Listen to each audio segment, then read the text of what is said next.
بسم اللہ الرحمن الرحیم۔ السلام علیکم، آپ دیکھ رہے ہیں الف نیوز اور میں ہوں آپ کے ساتھ ماجد علی۔ شامل کرتے ہیں آج کی ون لائن ہیڈ لائنز۔ ترکیہ کا اپنے پہلے خلائی راکٹ کا کامیاب تجربہ۔ ترکیہ کی دفاعی صنعت کے مرکز نے مقامی طور پر تیار کردہ ایک خلائی راکٹ کے تجربے کی خبر دی ہے۔ نیوز رپورٹ کے مطابق ترکی کی کمپنی راکتسان نے اپنے پہلے مقامی طور پر تیار کردہ خلائی راکٹ کا کامیاب تجربہ کر لیا۔ رپورٹ کے مطابق یہ تجربہ ترکی کے شمالی علاقے انا ادا میں کیا گیا اور بتایا گیا کہ یہ راکٹ جدید ٹیکنالوجی کی مدد سے بنایا گیا ہے اور اس سے ترکی کو خلائی اہداف کے حصول میں مدد ملے گی۔ مکہ مکرمہ میں 2 روزہ عالمی اسلامی کانفرنس کا آغاز ہو گیا۔ عالمی اسلامی کانفرنس وزارت اسلامی امور کے تحت کی گئی، جو 2 روز پر مشتمل ہے، جس میں پاکستان سمیت 85 ملکوں کے 150 عالم دین، مفتیان اکرام، اسلامی محققین شرکت کریں گے۔ اسلامی کانفرنس کا مقصد مختلف ممالک کے علماء، مفتیان، مکاتب فکر، محققین میں رابطہ قائم کرنا ہے۔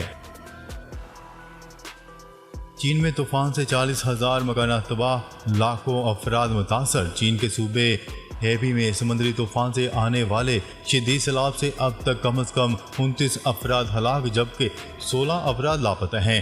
غیر ملکی خبرساز ادارے کی رپورٹ کے مطابق طوفان نے 140 سالہ ریکارڈ توڑ دیا۔ سیلاب میں 29 افراد اپنی جان سے ہاتھ دھو بیٹھے اور ریسکیو عملہ ابھی بھی طوفان میں لاپتہ افراد کی تلاش کر رہا ہے۔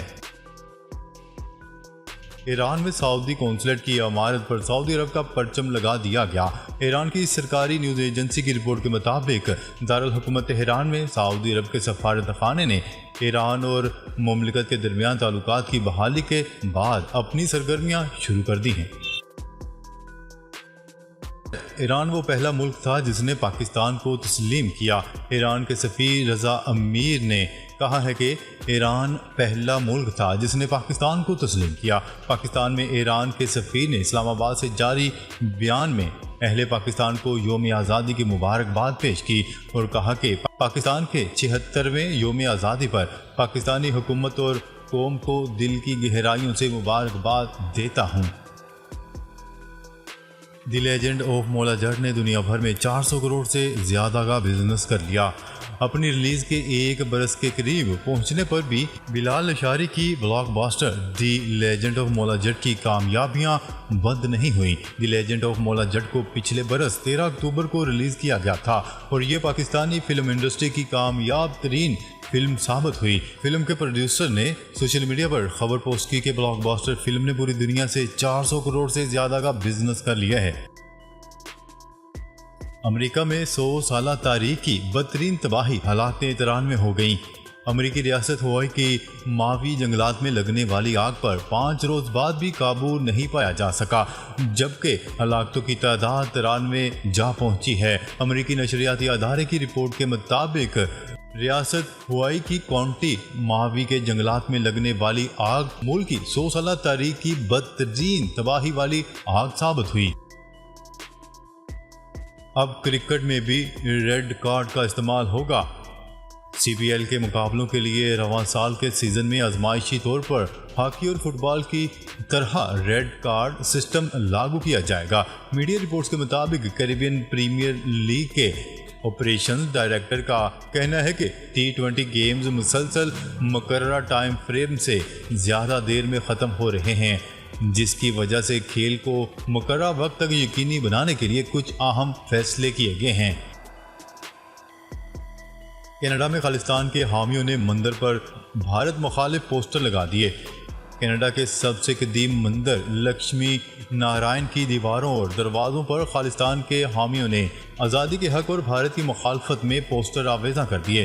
بھارت سے آزادی کے لیے جدوجہد کرنے والی سکھوں کی تنظیم خالصتان نہ صرف انڈیا بلکہ پوری دنیا میں اپنے مقاصد کے حصول کے لیے سرگرم عمل ہے اور احتجاج کے مختلف طریقوں کے جمہوری حق کو استعمال کرتے ہوئے اپنا موقف عالمی دنیا کے سامنے رکھ رہی ہے۔ دھماکوں نے کیف کو ہلاک کر رکھ دیا۔ ماسکو کی فضا میں فلائٹ آپریشن عارضی طور پر معطل۔ یوکرینی حکام نے ملک بھر میں فضائی حملوں کی وارننگ جاری کیے جانے کے بعد دارالحکومت کیف میں کئی دھماکوں کی آوازیں سنی گئیں۔ غیر ملکی خبرساز ادارے کی رپورٹ کے مطابق کیف کے میئر نے رہائشیوں پر زور دیا ہے کہ وہ فضائی حملوں سے بچنے کے لیے پناہ گاہوں میں رہیں۔ رشوت لینے کا الزام، یوکرین کے اعلیٰ فوجی افسران برطرف۔ یوکرین میں رشوت لینے کے الزام میں اعلیٰ فوجی افسران کو برطرف کر دیا گیا۔ یوکرینی صدر زیلنسکی کا کہنا ہے کہ فوج میں بھرتی کے لیے رشوت لینے پر تمام 24 افسران کو برطرف کر دیا گیا۔ پاکستانی ویمن فٹ بال ٹیم کی کپتان ماریہ خان کا سعودی کلب سے معاہدہ۔ پاکستانی ویمن فٹ بال ٹیم کی کپتان ماریہ خان کا سعودی عرب کے فٹ بال کلب سے معاہدہ ہو گیا۔ سعودی فٹ بال کلب ایسٹرن فلیمز نے سوشل میڈیا پر ویمن ٹیم کی کپتان ماریہ خان سے معاہدے کی تصدیق کرتے ہوئے ان کی تصاویر بھی شیئر کر دیں۔ ماریہ خان سعودی عرب میں پروفیشنل فٹ بال لیگ کھیلنے والی پہلی پاکستانی خاتون فٹ بالر ہوں گی۔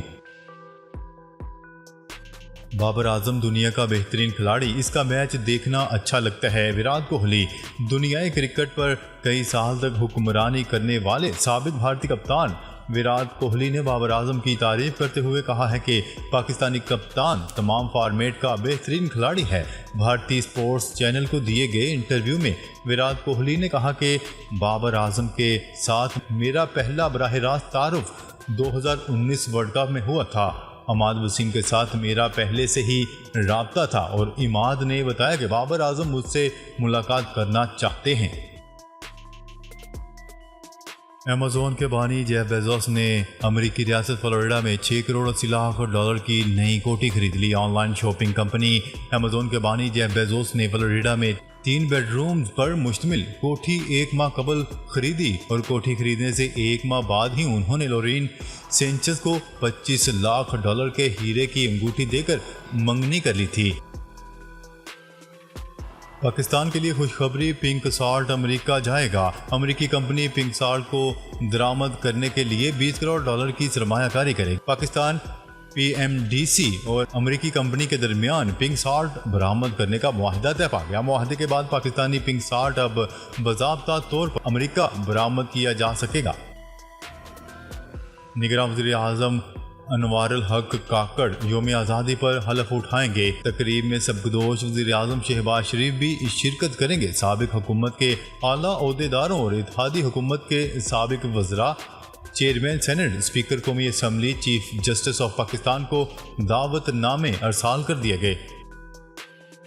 Pak Afghan series world number 1 بننے کے لیے قومی کرکٹ ٹیم کو وائٹ واش کی ضرورت۔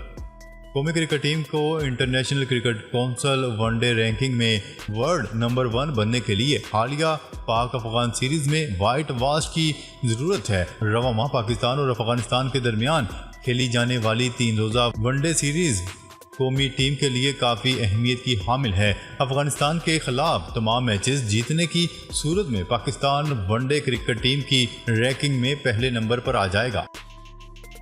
ملک بھر میں جشن آزادی کی تیاریاں، ہر طرف سبز ہلالی پرچم کی بہار۔ ملک بھر میں 76واں یوم آزادی جوش و جذبے سے منایا جا رہا ہے۔ گلی محلوں میں جیسے سبز ہلالی پرچموں کی بہار آ گئی ہو۔ وفاقی دارالحکومت اسلام آباد سمیت مختلف شہروں میں لوگوں کی بڑی تعداد پرچم اٹھائے اور پرچم اور جھنڈیوں کی خریداری کر رہی ہے۔ قومی پرچم، جھنڈیوں، بیجز اور دیگر رہائشی اشیاء کی فروخت کے لیے جگہ جگہ عارضی اسٹال لگائے گئے ہیں۔ گلگت بلتستان جاپانی کوپیما مہم جوئی کے دوران گر کر ہلاک، 2 زخمی ہو گئے۔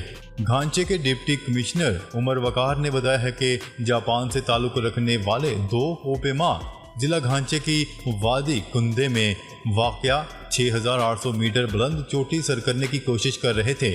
چڑھائی کے دوران دونوں کوپیما رسی سے پھسل کر 5300 میٹر کی بلندی سے گر کر زخمی ہو گئے۔ ان دونوں کے علاوہ ایک اور کوپیما نامعلوم چوٹی پر چڑھنے کی کوشش کے دوران زخمی ہو گیا۔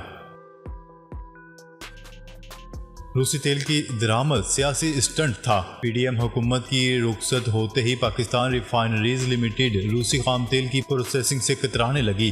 نیوز رپورٹ کے مطابق PRL نے مبینہ طور پر روسی خام تیل کو زیادہ مقدار میں پروسیس کرنے کی اپنی صلاحیت کے بارے میں خدشات کا اظہار کر دیا ہے، جو کہ مقامی سطح پر ایندھن کی قیمتوں میں کمی کے لیے سستے روسی خام تیل پر انحصار بڑھانے کی سابقہ حکومت کی کوششوں کے لیے بڑا دھچکا ہے۔